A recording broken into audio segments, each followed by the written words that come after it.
Здравейте на всички и в това видео аз ще ви покажа кратко и подробно как можете да направите анимация в Roblox Studio. За да започнете да правите анимации, бързо ви трябва ето такъв човек. Като ето тези. Но обаче за да направите ето такъв човек, трябва да дойдете в полето аватар, ето тук, и натиснете на Rebuilder. Тук можете да изберете между какъв body type искате, body shape и различни аватари. Аз ще избера ето този блок и аватар, защото ми харесва най-много от всичките. Забравих да ви кажа, също така можете да сложите и вашия аватар, но това ви го обясним в някое друго видео, как можете да ги използвате във вашата игра. Така, за да започнете правенето на анимации, трябва да застанете до аватара, да отворите Animation Editor и да кликнете върху ето този. Ако не ви се появи лента тук, излизате и пак натискате. Сега вече трябва да се появи ето това нещо. Тук вече трябва да почнем да анимираме. Нека да дойдем при човека, да му хванем ръката и да завъртиме лекичко.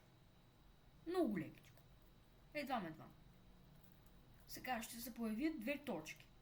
Тази и тази. Натискате на тази и го изтривате.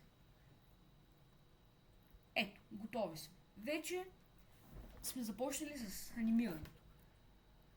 Хващате сега, пак му хващате ръката и я вдигате. Днес ще ви покажа как можете да направите да ви помаха.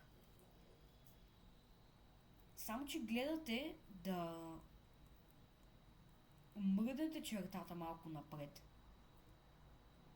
И това става, понякога можете да го мръднете без да искате. Мръднете го малко напред, хващате го и я завъртате лекичко, да кажем на 90 градуса. И пак на 90 градуса, това по 90 градуса стига.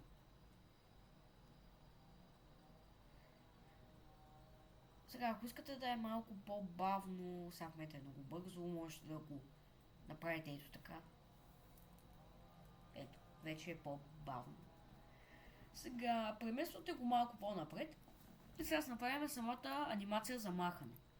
Пак му хващате ръката, къде трябва да я хванете, ето като искаме да сме задържали на някаква чертичка, ето така, на някаква body part, се появява си на outline.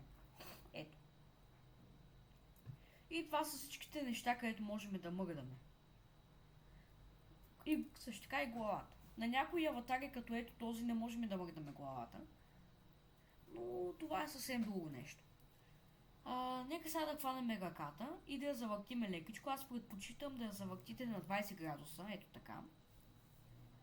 След това мърдате чертата, завъртате я на 35 градуса, да кажем. След това предавате на така. Завъртате я да застане права. И пускате анимацията, за да видите дали е станало хубаво. И сега какво правите? Мърдате го малко настрани, хващате ръката и започвате да я завъртате лекичко напред. Бавно и полека, не бързаме за никъде. За да анимацията да бъде плавна. И когато сте готови с анимацията, не е нужно да правите абсолютно нищо. Само ако искате да се повтори няколко пъти, натискате това и пускате това за пускането на анимацията. Също можете да я пуснете и назад,